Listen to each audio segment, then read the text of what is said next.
Assalamu alaikum and welcome to this week's edition of Sisters Corner, the topical show where we're looking and talking to lots of different people with interesting things and topics, relevance to Muslim women, all women and actually all of society.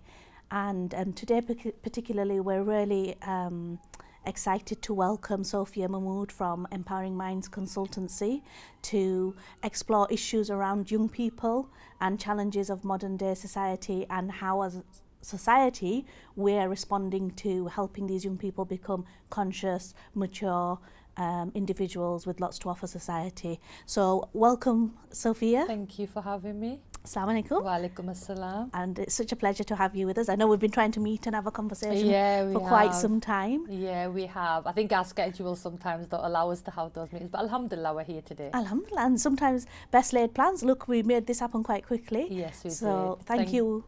I know you're really busy, so would you like to just start off by telling us a little bit about your organisation and following on with a little bit about yourself?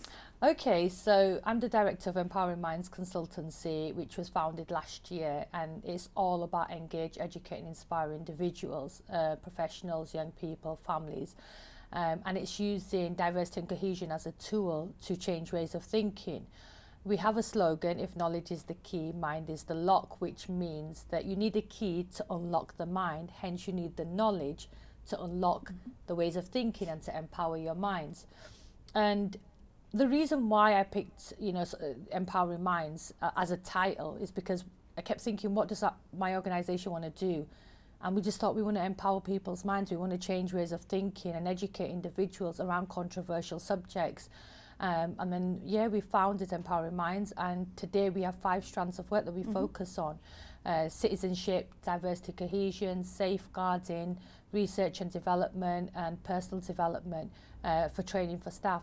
So, each day is a different day for us at the office. Fantastic. And what was it, when you said it's only a year old? So Yes. As a professional, a Muslim female professional, what was it that said, oh, you know what, I'm going to set off on my own and set up my own organisation and do something? What was the catalyst? What prompted you to? I think, when you're out in society and you're seeing so many changes and you're seeing that we're losing so many youth, we see families in distress, we see communities struggling. And I thought, why not take my last 15 years of practice and set up something that I'm passionate about that will, tackle those controversial subjects in a sensitive manner and respect, the communities out there. And it was a hard choice, because it was a choice of venturing out on your own. But I'm so fortunate that the partners that helped me at the beginning of this, that I am here where I am today, and it was definitely the right choice to give the support to the communities. Oh, absolutely, that's fantastic. And not to diminish your personal charisma and professionalism in setting that organisation up, we do need the support of others. And I think as women, quite often we don't credit ourselves with our own skill and talent sometimes. I think sometimes it is a challenge, being a woman, and sometimes it is a male-dominating area, and you're up against many challenges out there. But you have the support of your partners and services out there, and like you said, Maria, you could never do it without the partner agencies out there. And I've been so fortunate to be working with fantastic services up and down the country, not just in Bradford. And I've met some inspirational people who have helped me shape the way Empowering Minds is along the way as well. Excellent.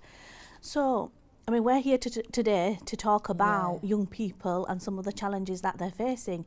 And it's not actually unusual in today's society just to look at people and just hearing what some people say, that young people are the problem, they don't have respect, they don't have morals and values. It's not like the way it used to be when we were growing up. You hear that very commonly. You hear that young people are the cause of all crime, antisocial behaviour. They actually get quite a bit of a negative press. Yes. But the flip side of that is actually there's more challenges as well.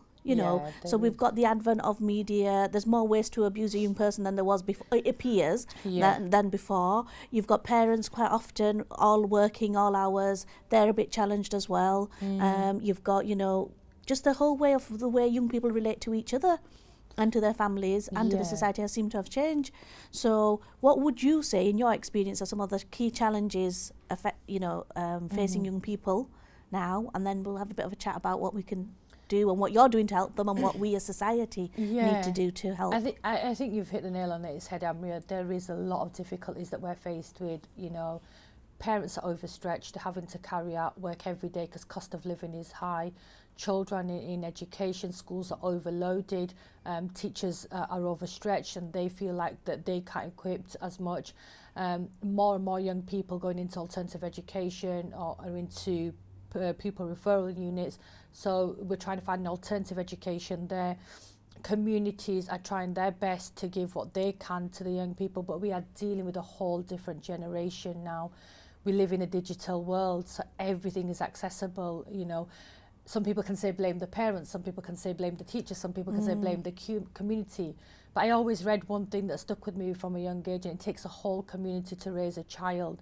You know, parents need to take their responsibilities, schools need to take their responsibilities, services need to take their responsibilities, and we as practitioners need to create more opportunities for young people and be more creative in how we're engaging with services and the programs that we, you know, are heading up with our partner services. There's a number of issues. Identity crisis is a major, alienation and belonging. We're just doing an empowerment conference for Bradford College, and some of the challenges that I'm up against is we're doing one for the boys and one for the girls, and the one that we're doing for the boys is Roads to Riches, which was inspired to me by a really good friend of mine who one day I was speaking to, and I says, what could we do, like, you know, and we says, right, Road to Riches, you know, and the reason being is, what is the road to riches? Because they don't want to go to school because people don't understand them in school. Their concentration levels are low, so they end up in link-up or isolation. When they're there, what support are they given there? And if a young person's continuously ending up there, then eventually he ends up on the streets. And if he's on the streets, it just takes one individual. You're not getting the comfort and belonging from home, and then it takes one individual to say, do you know what, I got your back. And before you know it, vulnerability kicks in. So if parents could have given time, if school could have put something, maybe some young person could have been saved, maybe not. There's only so much you can do, but there's a number of challenges. Yeah, so in terms of what you were just talking there about identity, and that's something, you know, as someone myself who was born and raised in this country, identity is something that's quite fascinates me. I've got lots of nieces and nephews growing up in the country as well, where actually in Bradford, and which is one of the youngest and fastest growing youth populations in the UK, but also in Europe. So we've got these challenges, you know, going ahead, and I do think we need to try and address them head on as well. And like you say, everyone needs to take responsibility for that and their element of the bits of it. But one of the key things for identity is, you know, children growing up in this country, they're Muslim, so there's expectations on them on how you're supposed to be Muslim.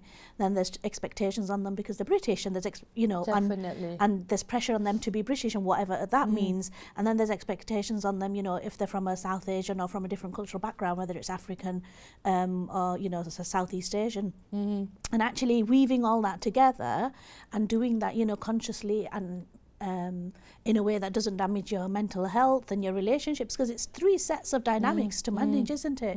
So how do you help children navigate that? At the moment, we do have a number of issues on that, balancing the dual identities that they may have, the expectations from family, the expectations of encompassing religious views with society pressures and peer pressure from being accepted. And it's finding that balance between it, and it's around attitudes and behaviour. And yeah, I agree, it is difficult because you're trying to please your parents, then you're trying to please, if you have religious views, those, but then you're trying to please your friends, and then you're trying to fit into society. And it's finding that balance, and a lot of it is down to soul searching and thinking, who am I? And parents having those conversations that, you know, I understand, you know, you're born in a Muslim household, and if you want to be Muslim, then, you know, that, you know, we respect that, we value that, we'd like that. There's a number of young females who are struggling with their identity, and they're struggling because they're trying to keep their parents happy, and they're trying to keep their friends happy. And we know fashion and status and all this, it plays a massive role on how young females and males are these days. If you ain't wearing the latest clothing, then you're going to be excluded. And then it gets into this whole section of, do you belong or do you alienate? So as much as we have like all these expectations, it's really hard for young people growing up in today's society, because, you know, going back when I was growing up, Amria, it was simple. It was really simple. families couldn't afford it, but you know, your parents gave you exactly what you needed. And nowadays it's like, if you don't have the latest clothing, you don't have the latest gadgets, you don't have the latest makeup Designer and so on, handbags. and the amount young girls are just spending on just getting nails done. So parents don't want their child to be bullied. They don't want their child to be outcasted. They don't want their child to feel like, oh, I don't belong. So they try to think, okay, I'll give them everything that they want, because I don't want my child to be left out, my child to come home and cry saying, Mum or Dad, because you didn't get me this is why nobody wanted to play with me today. So from all angles, everyone's pulling because of people's attitudes around image and status. It is quite scary, isn't it? Because one of the things that I've noticed is, in terms of Islam, everyone's supposed to be equal. There's not supposed to be that disparity in terms of wealth and culture, and you should be helping each other out. And there's sort of hadith and sayings of the Prophet which is saying, you know, don't show off your status to a poor person, don't show off your knowledge to a, you know, and things like this. So there's things about how we behave, you know, more equitably, even though some of us will be more privileged than others. Some of that will be based on hard work, some of that will be on good fortune, and by the grace of Allah, He knows best who He gives what to. Most definitely. But one of the things that's quite disheartening is, like, the hijab is supposed to be an equalizer, but that also, it's balancing that with self-expression. So there's a lot of young women who wear a hijab, but even then there's a real fashion thing going with that, isn't there? And I don't begrudge it. I'm not making a judgment. I'm just observing that even in something that should have been, you know, something that sort of levels the playing field, it is ultimately about self-expression, isn't it? Young women are expressing themselves, their creativity, their fashion sense, their flair, their individuality, I think. And I'm not sure people understand that. It's not them, because I've heard comments of people going, oh, well, that's no kind of way to wear a hijab, that doesn't really mean anything. You do hear and that. I'm sat there, and I do challenge back if people are speaking to me directly. I say, well, what they're doing is expressing, and they're working out, and they're working on their identity issues. But have we got the patience to see them through it? And I think, you know, Amriya, in terms of the hijab, you know, wearing the hijab and then wearing clothing that's revealing whatever, I think that's a journey in itself. And you know, it's easy for someone to turn around and say, look at that young female wearing a hijab and wearing tight clothing and so on. And I wrote an article on this called Do You Know Me, which you can find on our website, and it talks about young females just exploring identity. And you know, a woman replied back saying that it's not just Muslim young women. Generally young women want to explore identity. So it goes back to trying to wear the hijab for the religious reasons, but then trying to wear the fashion. And where does that young female find the confidence to wear loose clothing, to wear certain kind of clothing that would best suit it towards her religion? And that is down to us to inspire those young females, saying that, you know what, you can wear loose clothing and still be beautiful. And this is why we're doing another conference at Bradford College called Fashion to Acceptance, because so many young females are using makeup, clothing, whatever it may be, just to be accepted, and using that fashion tool. And you know, some guys can turn around and say, well, it doesn't make sense, she's wearing a hijab and then she's wearing this. And it's not easy wearing a hijab. And I say this to people, you know, we can see a glass and it can be half empty and half full, and automatically people will say that glass is half empty, but they will not focus that that glass still has half a glass of water in it. We're quick to point out the negativities as opposed to realizing, do you know what, maybe she's wearing the hijab, give her a bit of dawah, let her talk openly to us as sisters and say, these are my worries, these are my concerns, and this is why I'm wearing what I'm wearing. And, you know, I just want to fit in. And then that's where you start building the confidence. And there's a number of females that I've worked with in the past, and, you know, they've said, you know, the way you've spoke to us and educated us has made us realise that you can wear baggy clothing and still be beautiful. There's more to you. Because that ties into something much broader, doesn't it? And we were talking about identity is actually right across society. So any culture, any religion, there's such a pressure to look a certain way, to behave a certain way. More so if you're female, because don't get me wrong, and we'll talk about chaps as well, but particularly for women, whether you choose to wear a hijab, not wear a hijab, whether you wear a miniskirt, don't wear a miniskirt, whether you show your legs, don't show your legs, show your arms, don't show your... There's such a criticism. I mean, like Michelle Obama in America, when she became First Lady, such criticisms for showing her arm. So I don't understand in society why we spend so much time talking about what a woman is wearing as opposed to what she's saying and what she's thinking. Because it's a hot topic. It's easy to say that she can wear a business suit, so she's a businesswoman. But if she wears a jilbab, she can't be a businesswoman. So it's one person with a vision and an ideology that stemmed and said, this is what a businesswoman looks like, this is what a teacher looks like, this is what a policewoman looks like, etc. So we've got so engrossed in using garments as a statement for us, as in who we are. So yeah, you do kind of shorthand. Yeah, and when you sit there, you're thinking, okay, if I work in an office, how should I dress if I work in an office? There's professional code of conduct in terms of the clothing that you wear and stuff. And each journey that a young female is going through, she's going to be looking for the change in herself, change in her identity, change in how she presents herself. And you know what? There is a lot more to a woman than meets the eye. She has a brain. Well, absolutely. She has a mind. But that's what worries me a little bit is when I've been wearing the hijab a long time. So when I wore it, alhamdulillah, you know, in a school of 1,200 people, there were 2 people who wore it. This is in the secondary school, you know, here. So we're going back a long time. It was not what everyone did. You didn't just go with the flow. It takes courage for that. Yeah, and it was a really conscious decision. I was 14 when I really wanted to wear it, but I was in a Muslim minority school. It was a very small minority, and I didn't feel like I could. And I waited until 6th form, and then I went, right, Bismillah, I'm going for it. This is it. I'm going to do it. And I waited that summer, and I thought, and it was a very conscious thing. And part of it for me was somewhere along the way I'd done some reading about it, and I'd recognised that the concept of wearing it is that then you focus on me and the stuff inside. And not on the outside, and that was really important to me, that people saw and listened to what I had to say and what I had to offer.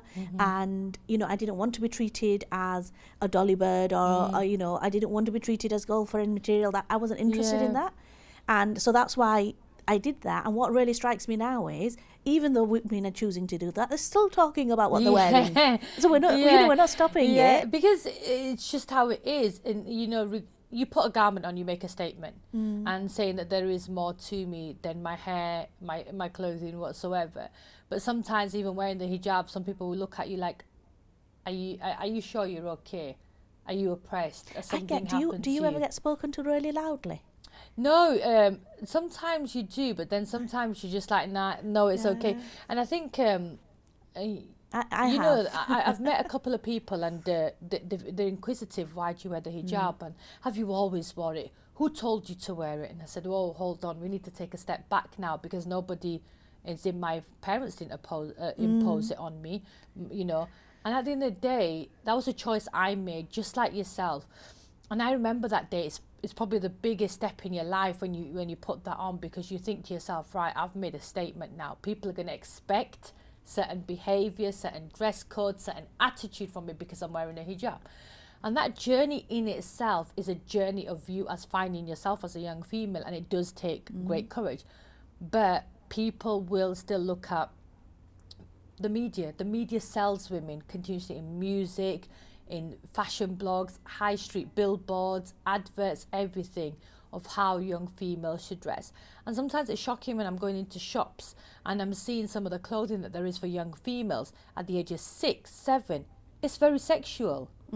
Now, if you don't instill it from a young age that, you know, you're a young woman, you're beautiful, you have a brain, you have a vision, you have a direction, you have modesty, you have, you know, belief, you have so many rights in Islam. And instead you're saying, do you want to dress like this? Do you want to dress like this? It's okay, you know, there's nothing. Automatically, that young girl from a young age starts thinking, okay, then this is that's fine. My value, that's my value. Yeah, and then when she gets older and you say, right, put a hijab on.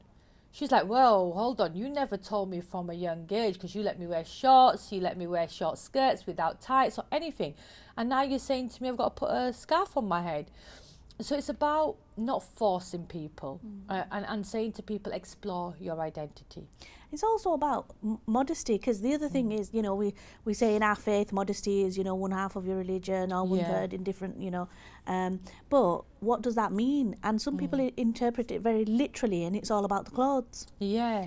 For me personally, and I don't think it is actually about the clothes, because it's about your behaviour. Definitely. It's about your language. It's about your words. It's about your thoughts even. Definitely. It's, you know, and it's not just modest in terms of sexuality or sexual expression. It's actually modesty in terms of, you know, what decent behaviour is and what people should be doing. So that I think is also interesting. We focus so much on clothes as the sole guardian of modesty, as when actually it's protective behaviours sometimes. Yeah, and we've got a lot of work to do on changing the attitudes of the youth, and knowing that a lady should speak in a certain manner, and young girls should, you know, behave in a certain way. But as journeys pass, you know what it's like. You're young, you change. Yeah, but also, I mean, the thing about the speaking in a certain way, this is one of my personal bugbears, is I think sort of Muslim women are sort of painted into quite 2D shapes, so you're kind of oppressed, you know, and you're getting it from all different directions. So from the media sort of angle, you're oppressed, you know, you need freeing, you need liberating. And seriously, I've had conversations in this day and age with colleagues and partners and things like this, where I've just gone, oh my God, you clearly really don't believe that I'm making choices for myself, that somehow I've tricked my family into letting me do stuff, as opposed to actually they're the wind beneath my wings. They empowered me. Definitely. You know, they helped me explore what I could do and where I could go, and what, you know, and I didn't have boundaries put on me. You know, I had boundaries of expectations of decency, of good manners and good morals and stuff like that. But with those things, go away, go into the world, change the world if you can. Your family created opportunities for you, didn't you? You had dialogue and communication with your parents. I'm so inspired by my parents. Alhamdulillah, may Allah give them a long life, inshallah. My mother and my father have been the backbone of me. And I've grown up in a household with 3 brothers. And alhamdulillah, I couldn't thank my brothers enough for giving me the support as an only sister. Because we were never differentiated as, you're a boy, you're a girl. The same ethics, morals, principles abided for the 2. So there was no hierarchy whether you're a male or a female. There was the whole concept of, you'll have your freedom, we have no problem. You'll have all the opportunities in the world, we have no problem. But when you step outside, remember your self-respect. Forget everything else, remember your self-respect. And having those difficult conversations with your children. Don't just turn around. I did a consultation a couple of weeks ago with mothers. And I said, what do you expect from your daughters? These are South Asian mothers. And they says, make rotis, help with the housework, you know, clean up, support, don't lie to us, keep our respect, you know, don't have boyfriends and so on. And I said, okay, you expect that, but how many of you have sat your daughters down and explained why you expect these? And they said, well, you know, they're busy on their phones and so on. I said, well, why are you not having these conversations at home? Why are you not building these relationships instead of just having expectations? Do you ever expect your child to say no? No. Sophia, I'm just going to stop us there. We're going to go for a quick break, and when we come back, inshallah, we'll pick up and we'll talk about expectations from parents and how, you know, they can support their children as well. That's fine. And then we're going to also be joined by Rahib, and we're going to talk a little bit more about expectations of men and young men and how we work with them. So inshallah, we'll see you on the other side of this break.